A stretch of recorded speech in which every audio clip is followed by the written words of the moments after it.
Apakah sepasang mata tak cukup untuk melihat kebesarannya? Musim yang membawa orang-orang ke sebuah puncak tertinggi. Dari sinilah kisah film ini dimulai. Mulai dari tanah, harga diri, status sosial dan simbol patriarki yang menjadi ketegangan dalam masyarakat. Karena di depan rumah Tuhan, tak ada lagi minoritas dan mayoritas. Semesta telah banyak mengajarkan kebajikan, baik tersirat maupun tersurat dalam kitab.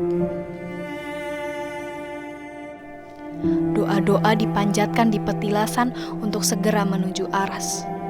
Tak ada yang sempurna dari seorang manusia. Mungkin kalian tak pernah mendengar jejak itu. Karena semua ingatan telah pudar bersama daun-daun yang telah menjadi fosil.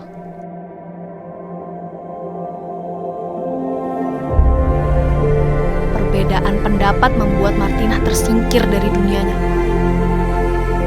Tak ada yang dapat ia lakukan selain menepi mencari Tuhan. Apakah kekuasaan selalu mencekram yang lemah, merendahkan sedemikian hina hingga ke titik paling nadir?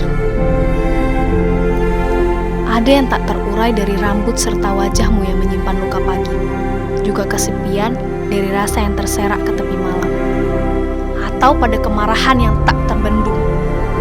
Mungkin semacam jalan pintas untuk menuju keadilan di rumah Tuhan. Berang bukan sekadar api yang kau pantik, tetapi untuk meneguhkan sejatinya seorang lelaki dari puncak daya.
Naka?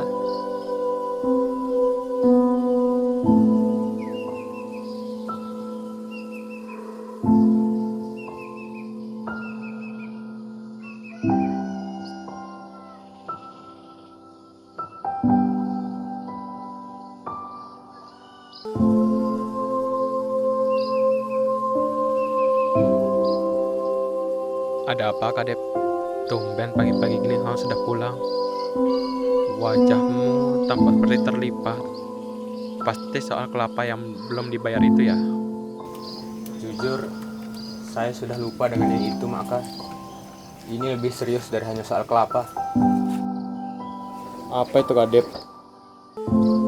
Soal Martina, Maka. Ya, tolong buatkan kopi untuk Kadep. Diminum dulu kopinya, Kadep, nanti keburu dingin. Terima kasih, Naka. Ngomong-ngomong, bagaimana keadaan Bapak Nina? Apa sudah ada perubahan? Ya, masih begitu-begitu saja, Naka. Tapi sudah mau makan bubur sekarang. Oh, syukurlah kalau begitu. Naka, tinggal ke dapur dulu ya. Iya, Mau Nak. lanjut masak. Bagaimana dengan ceritamu tadi, Kadep? Ada apa dengan Martina? Bukannya dia sudah dilamar oleh Karon, dan dari pihak keluarga kita juga sudah tidak ada masalah. Justru disitulah letak persoalannya, Maka. Pihak keluarga Karun belakangan membatalkan pernikahan. Alasan gak jelas. Tapi yang membuat saya tak habis pikir, ternyata Martina diam-diam menjual tanah kepada orang lain. Katanya, untuk membayar kekurangan biaya pernikahan mereka. Apa? Kepada siapa ia menjual tanah itu? Saya lupa namanya, Maka. Tapi Martina bilang masih ada hubungan keluarga dengan Karun. Ah! Berani-berani dia menipu Martina. Dia belum tahu urusan dengan siapa, Karon. Anti sang pemalas Sita.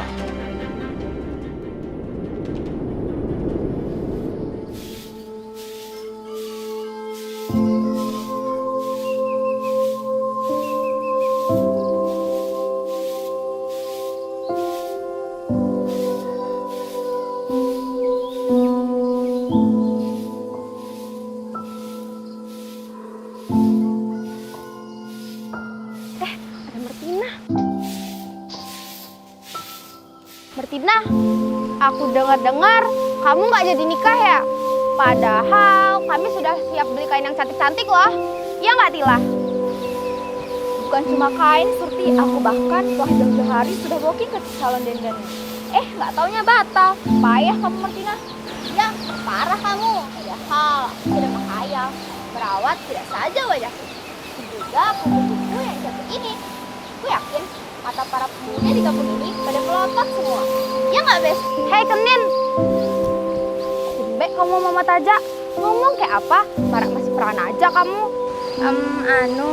Apakah saya nanti bisa pinjam kain yang kamu punya, Surti? Pinjam? Hello, tentu saja, Kenin. Apa sih yang nggak buat kamu? Tapi jangan lupa 200.000 ongkosnya. Hei Martina, kenapa kamu diam saja? Apakah yang kami dengar selama ini salah? Apakah kedua kupingmu itu sudah tidak dapat mendengar dengan baik? Hello.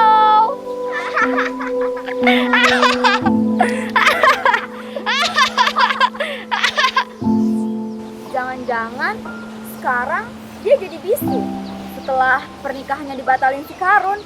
OMG, hello. Mau dibawa kemana wajah keluargamu itu, Martina? Tina, pura-pura kedok kamu. Biar kata orang-orang, kamu juga udah jual tanah kan? Itu biar terjadi sih, gak ada kebanyakan. Cuman apa yang akan dibutuhkan oleh adat untuk perempuan murahan seperti kamu? Mereka pasti akan mengucilkanmu seperti seekor hene durjana.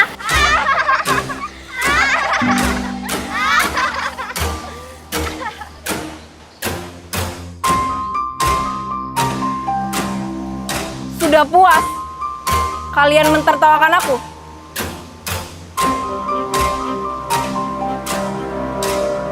Sudah? Ada lagi yang ingin kalian tambahkan? Agar perut kalian tidak penuh dengan angin. Dan mulut-mulut kalian yang lancang itu akan semakin tajam untuk merobek semua penderitaanku. Ayo, bicaralah. Kenapa kalian diam saja?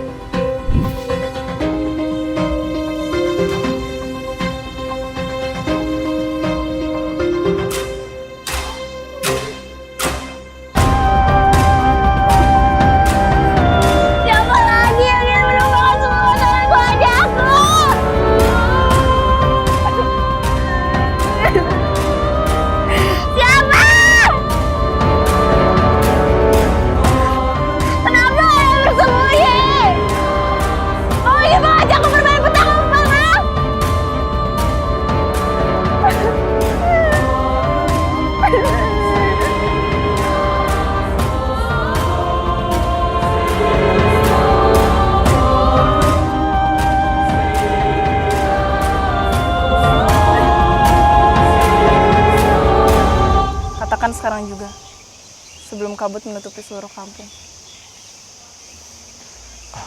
Aku tidak tahu harus mulai dari mana, Martina. Jadi, untuk apa kita bertemu di sini? Kita telah melewati petilasan dengan penghormatan agung kepada leluhur kita. Kau ingin membohongi aku ya? Tapi ini semua bukan kehendakku, Martina. Sudahlah, ayolah kita pulang. Bagi bentar malam tiba. Tidak, Karun. Aku tidak akan beranjak dari tempat ini. Aku sedang menyimpan kebohongan terbesar dalam hidupmu. Tapi mereka tidak merestui hubungan kita, Martina. Mereka? Mereka siapa? Dua orang tuamu. Lalu, untuk apa kau membujukku menjual tanah untuk pernikahan kita? Aku tahu, aku telah bertindak bodoh dengan melanggar awal kita. Tapi semua yang aku lakukan adalah demi kebaikan kita berdua. Lambat laun, mereka semua akan membongkar rep ini. Kau benar-benar jahat, Karun. Aku minta maaf, Martina. Aku sudah menjelaskan kepada mereka semua. Tapi mereka terus memojokkan serta mendesakku. Kau harus mengerti jika kau ada di posisiku. Aku, anak laki satu-satunya di keluargaku, Martina.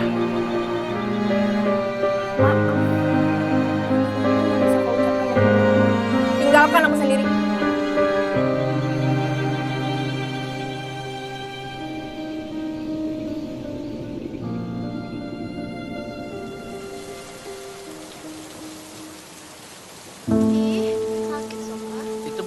kalian. Kawan-kawan, ayo berteduh dulu.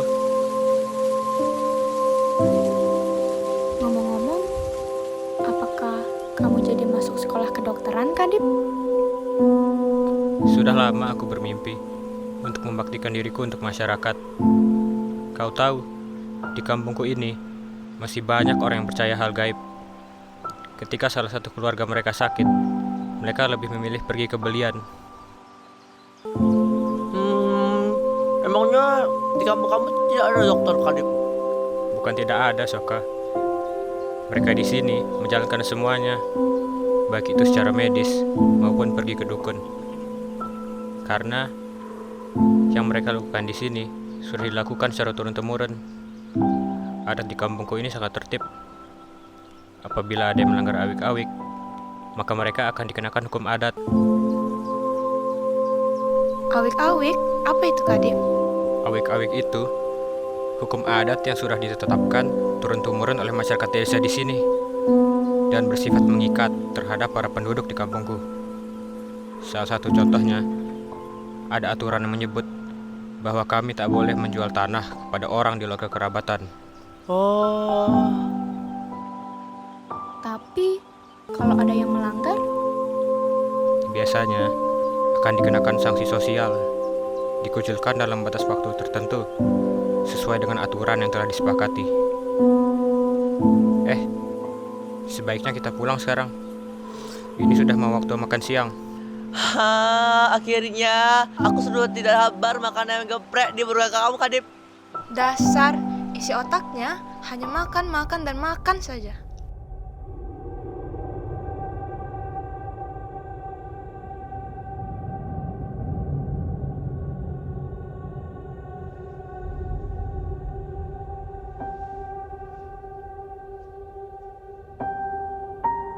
Ya Tuhan, ampunilah semua yang telah aku perbuat. Aku tahu apa yang telah aku lakukan tidak saja melanggar adat.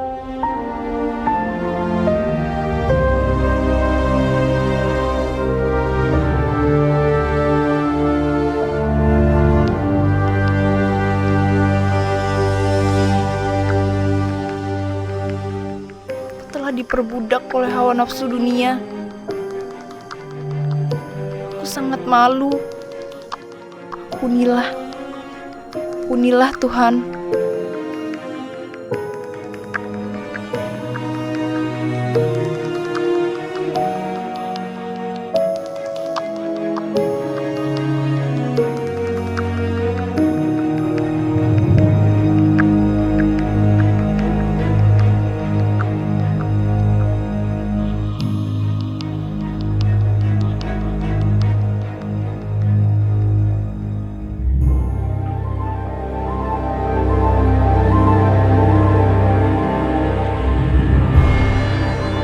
Semoga Tuhan memberkati. Ada apa datang ke sini? Begini Pak Mangku, ini soal Martina. Martina? Memang ada apa dengan Martina? Pak Mangku, belakangan ini dia sering bikin onar di kampung kita. Dia gak cuma nakut-nakutin orang yang jalan, bahkan pernah melukai dengan benda apa saja yang dekatnya. Betul Pak Mangku. Kalau nggak percaya, coba Pak Mangku lewat di depan rumahnya. Dia tidak segan-segan untuk memukul, bahkan merobek tubuh kita. Betul Pak. Bagaimana kalau kita pasung saja kedua kakinya pakai kayu langke? Konon kayu tersebut bisa menyembuhkan orang yang sedang kesurupan. Setuju nggak? Setuju. Baiklah, informasi ini akan saya bicarakan kepada tokoh-tokoh yang ada di kampung kita ini. Mungkin sekarang sebaiknya kalian pulang saja. Baik, Terima kasih Pak. makasih Pak Mangku. Namo tassa bhagavato arahato sama sambuddhassa.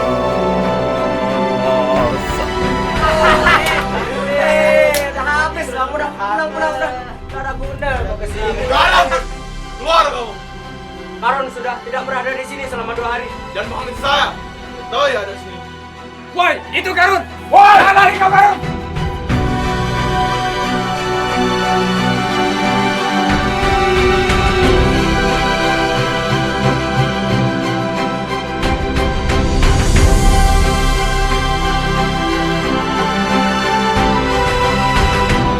dua lelaki, Rungkat dan Karun, terperangkap dalam jebakan iblis. Perseteruan keduanya melahirkan ketegangan yang nyaris berujung pada kematian. Karun! Jangan makan! Tahan amarahmu. Sebaiknya kita bawa saja dia ke pemangku adat agar dapat diadili secara hukum.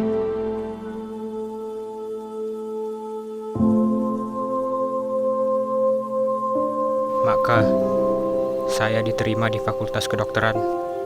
Kalau kau menjadi keluar, siapa yang akan mengurus tanah ini, Kadip? Walau hanya beberapa petak, tapi tanah ini sangat penting bagi keluarga kita. Kaulah satu-satunya lelaki tumpuan harapan. Saya paham, Maka. Kedudukan saya sebagai laki-laki dalam keluarga. Tanah itu sangat berharga. Tetapi pendidikan juga tidak kalah pentingnya buat kita sebagai keluarga besar, Maka. Lagi pula, sebagai minoritas, kau tidak punya posisi tawar di kota besar. Cepat atau lambat, kau akan terbawa arus yang deras, Kadip. Ampura, Maka. Maaf, saya kurang sependapat. Pendidikan memang tidak memandang apakah kita sebagai minoritas atau mayoritas. Ilmu pengetahuan selalu membuka gerbang bagi orang yang berjiwa, Maka. Sudah saya putuskan bahwa saya harus melanjutkan ke jenjang yang lebih tinggi, Maka. Kau keras kepala, persis seperti kakakku, Kadip. Maka tak bisa menahan keinginanmu untuk melanjutkan ke jenjang yang lebih tinggi.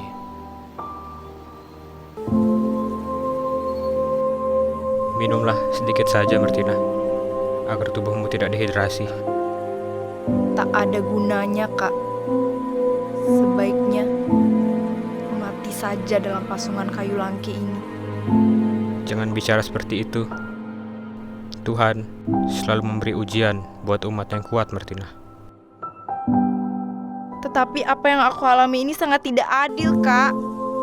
Mereka menganggapku seperti seekor hena buas, berbau dan menjijikkan untuk berbaur dengan mereka. Dengar, Martina. Aku janji, suatu hari nanti, aku akan membawamu ke sebuah taman yang terindah di dunia.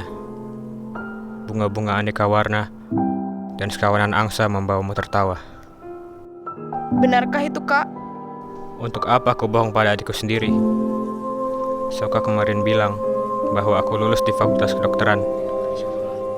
Kalau aku sudah menjadi dokter, aku akan mengobati Bapak Nina dan kamu, Martina. Siapa yang akan merawat aku jika kakak pergi sekolah? Bukankah ada Naka dan Maka? Merekalah pengganti orang tua kita yang telah tiada, Martina. Bagaikan jiwa yang terpisah, mati enggan hidup pun susah. Semesta mencatat semua perilaku yang terjadi di muka bumi. Semua kotoran dari hasil perbuatan manusia, seperti moksa dalam sebatang pohon langke tua. Siapa lagi yang ingin menumpahkan semua kotoran ke wajahku?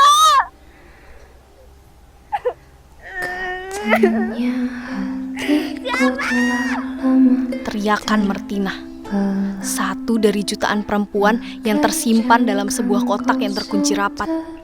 Kadang membeku atau menjadi fosil peradaban manusia. Martina berada dalam pusaran arus yang deras. Ia tak tahu harus berbuat apa ketika Karun memperdaya dirinya di depan Tuhan. Ketika orang-orang mengusir Martina seperti seekor hewan buas. Di matanya, awi-awi seperti penangkar raksasa di atas kepalanya. Tapi peluk yang ku lupa ini cerita tentang rumah yang berbeda dan berjarak jauh, hanya tersentuh dalam jarak doa.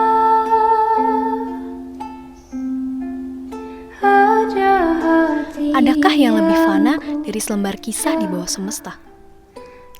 seekor angsa dan taman yang diwarnai aneka bunga, juga sebuah penanda dari arah yang tak pernah kau duga.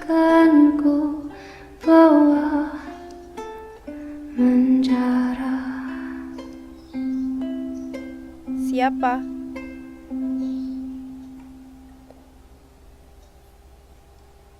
Setidaknya ada cerita di mana ada kamu dalamnya. Ini cerita tentang rumah yang berbeda dan berjarak jauh, hanya tersentuh dalam jarak doa. Aja hati yang ku jaga. Adat di kampung Daya tak memperbolehkan menjual tanah kepada orang di luar kerabat keluarga.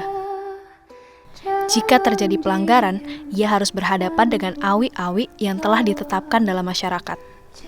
Kau lupa, Tuhan selalu menyertai setiap kisah yang ditulis di muka bumi. Kekerasan selalu melahirkan kekerasan dalam bentuk yang lain.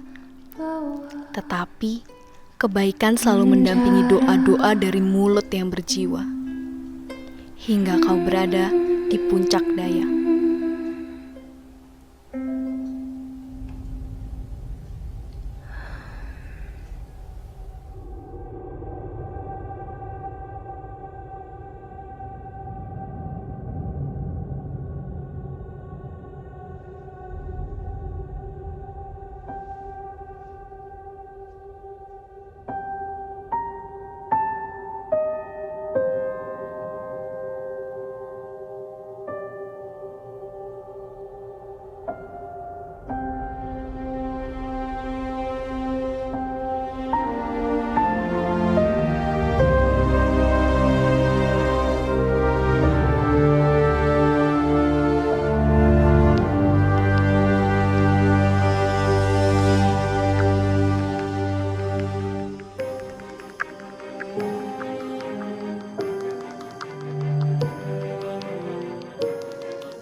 Katakan tentang dirimu setelah selama ini.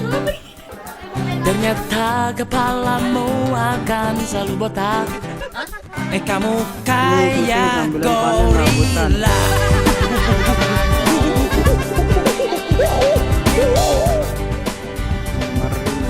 Juragan tanah ini mau beli semua ini. Yang bukit sana saya bukit sana. Daripada gigi lo kayak kelinci, yang ini udah gendut suka marah-marah. Halo guys.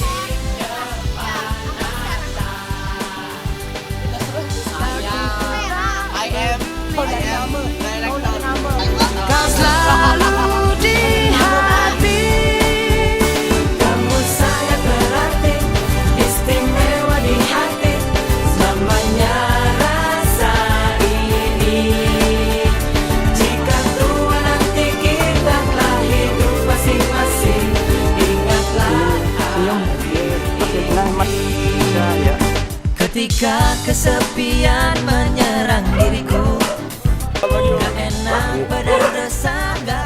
basah.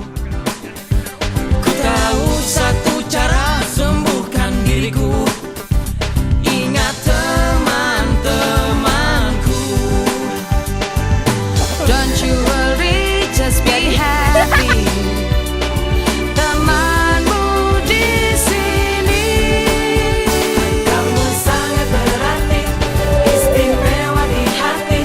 Selamanya rasa ini. Jika tua dan tinggi telah hidup masing-masing. Terus. Oke, terus. Oke, kita balik.